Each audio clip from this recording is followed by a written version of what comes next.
కూటమి ప్రభుత్వ పాలనా వైఫల్యాలను ప్రశ్నిస్తున్న సోషల్ మీడియా యాక్టివిస్టులను అణచివేసేందుకు అక్రమ కేసులు బనాయిస్తున్న క్రమంలో ఏపీ హైకోర్టు కీలక తీర్పు ఇచ్చింది.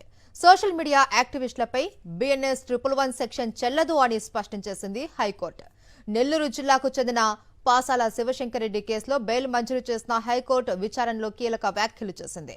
BNS 111 సెక్షన్ కింద కేసు విషయంపై గతంలో కేరళ హైకోర్టు ఇచ్చిన తీర్పును సమర్థించింది ఏపీ హైకోర్టు.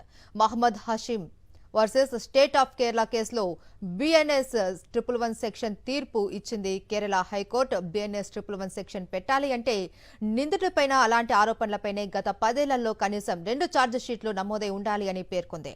కేరళ హైకోర్టు తీర్పును పరిగణలోకి తీసుకున్న ఏపీ హైకోర్టు శివారెడ్డి కేసులోనూ అదే తరహా తీర్పును వెలువరించింది. ఎలాంటి ఛార్జిషీట్లు లేనందున BNS 111 సెక్షన్ వర్తించదు అని ఏపీ హైకోర్టు తీర్పిచ్చింది.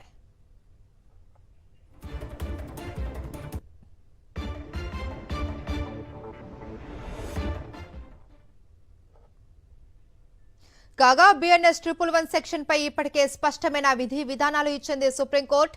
గతంలో Mohammed Ilyas versus Mohammed Bilal Kapadia versus state of Gujarat కేసులో నిందితుడిపైన 1 కంటే ఎక్కువ ఛార్జిషీట్లు ఉంటేనే BNS 111 సెక్షన్ పెట్టాలి అని సుప్రీంకోర్టు స్పష్టం చేసింది. వ్యవస్థీకృత నేరాలకు సంబంధించిన కేసుల్లోనే ఈ సెక్షన్ అమలు చేయాలి అని స్పష్టం చేసింది సర్వోన్నత న్యాయస్థానం. అటు సుప్రీంకోర్టు ఇటు కేరళ హైకోర్టు తీర్పుల నేపథ్యంలో ఇప్పుడు పాసాల శివశంకర్ రెడ్డి కేసుపై విచారణ జరిపిన ఏపీ హైకోర్టు ఆయనపై BNS 111 సెక్షన్ కింద కేసు నమోదు చెల్లదు అని తీర్పు ఇచ్చింది. బెయిల్ కూడా మంజూరు చేసింది.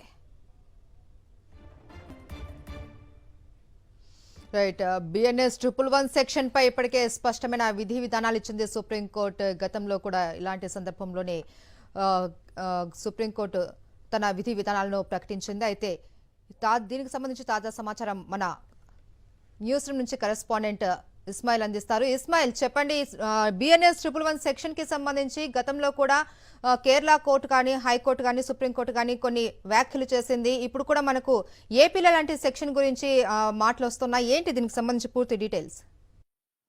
మనం BNS 111 గురించి మాట్లాడుతుంటే కొద్ది రోజుల నుంచి ముఖ్యంగా ఆంధ్రప్రదేశ్లో కూటమి సర్కార్ వచ్చిన తర్వాత ఎవరైతే యాక్టివిస్టులు ఉన్నారో, ఎవరైతే సోషల్ మీడియాలో ప్రభుత్వాన్ని ప్రశ్నించే వాళ్ళు ఉన్నారో, ఎవరైతే తప్పును ప్రశ్నించే వాళ్ళు ఉన్నారో వాళ్ళపైన ఈ 111 యాక్ట్ అనేటువంటిది పెట్టడం జరుగుతుంది. అయితే ఈ BNS 111 అనేటువంటి సెక్షన్ ఏదైతే ఉందో ఈ సెక్షన్ ఎక్కడ కూడా వ్యక్తిగతంగా లేదంటే వ్యక్తిగతమైనటువంటి స్వేచ్ఛ ఉందో దానికి అనుగుణంగా సోషల్ మీడియాలో పోస్టులు పెట్టే వాళ్ళకి ఇది వర్తించదు.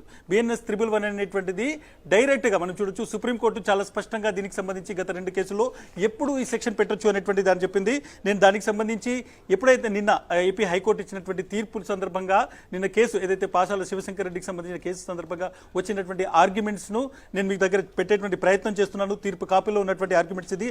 The honourable supreme court in the matter of state of Maharashtra versus state of alias Shivaji Ramji Sonawar and others was dealing with the Maharashtra Control and Organized Crime Act 1999 Act, that the offence organized crime of the act, the Honorable Supreme Court has held that only if organized crime is committed by the accused after the promulgation of MOCOCA Act, that he may be seen in the light of previous charge sheet which is taken cognizance by the competent court. అంటే మహారాష్ట్రలో మొకోకా act ఏదైతే ఉందో మొకోకా act తీసేసిన తర్వాత దానికి సంబంధించినటువంటి క్రైమ్లో చేసినటువంటి అటువంటి క్రైమ్ చేసినటువంటి వాళ్లకు 2 ఛార్జ్ షీట్లు అంటే నిన్న ఏపీ హైకోర్టు ఇచ్చినటువంటి తీర్పు మనం చూస్తే ఎవరైనా ఒక వ్యక్తి ఒక నేరం చేసి వ్యవస్థీకృతమైనటువంటి నేరం చేసి ఆ నేరానికి సంబంధించి పోలీసులు ఛార్జ్ షీట్ వేసి ఆ ఛార్జ్ షీట్ని కోర్టు పరిగణలోకి తీసుకొని ఛార్జెస్ ఫ్రేమ్ అయి ఉంటే 2 ఛార్జ్ షీట్లు ఫ్రేమ్ అయి ఉంటే అది గత 10 ఏళ్ల కాలంలో ఆ వ్యక్తి మీద BNS అటువంటి నేరమే చేస్తే ఆ వ్యక్తి మీద BNS 111 సెక్షన్ అనేటువంటిది పెట్టే అవకాశం ఉంది. అంటే ఒక వ్యక్తి మీద, నేను మళ్ళీ చెప్తున్నాను, దీన్ని చాలా రోజుల నుంచి BNS 111 అనేటువంటి దాన్ని చాలా మంది పోలీసులు SHOలు చాలా ఈజీగా పొలిటికల్ ప్రెషర్ వల్ల కావచ్చు, లేకుంటే రాజకీయ కక్షలు తీసేటువంటి ప్రయత్నం కావచ్చు, లేకుంటే కొంతమంది ఆఫీసర్లు అయితే వ్యక్తిగతంగా ఉన్నటువంటి వైరం వల్ల కావచ్చు ఈ సెక్షన్ని చాలా నార్మల్గా వాడేస్తున్నారు. BNS 111 అనేటువంటి సెక్షన్ దాదాపు 39 మంది మీద పెట్టాము అనేటువంటిది నిన్న కోర్టుకు పబ్లిక్ ప్రాసిక్యూటర్ చెప్పినటువంటి మాట.